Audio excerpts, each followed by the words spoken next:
Polo సీతక్కాజీ Medaram జాతరకి నన్నెందుకు పిలవలేదు అంటూ ప్రశ్నించారు కాంగ్రెస్ అగ్రనేత రాహుల్ గాంధీ.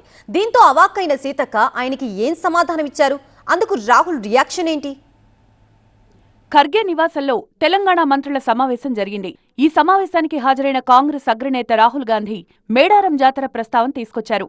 తనను మేడారం జాతరకు ఎందుకు పిలవలేదని మంత్రులను ప్రశ్నించారు. తమను ఆహ్వానించుంటే ఖచ్చితంగా మేడారం జాతరకు వచ్చేవారమన్నారు మల్లికార్జున ఖర్గే రాహుల్ గాంధీ. అగ్రనేతల నుంచి ఆ ప్రశ్నను ఊహించని సీతక్క సమయాభావం వల్ల వ్యక్తిగతంగా ఆహ్వానం పంపలేకపోయామని బదులిచ్చారు. తదుపరి మేడారం జాతరకు ఖచ్చితంగా పిలుస్తామన్నారు మంత్రి సీతక్క. మేడారం జాతరను విజయవంతంగా నిర్వహించామని ఖర్గేకు రాహుల్కు వివరించారు సీతక్క. సీతక్క సమాధానం విన్న రాహుల్ గాంధీ సమ్మక్క సారలమ్మ చరిత్రతో పాన్ ఇండియా సినిమా తీయాలని సూచించారు. పార్టీ అగ్రనేత సలహా విన్న మంత్రులు సినిమాకు ప్లాన్ చేస్తామని బదులిచ్చారు.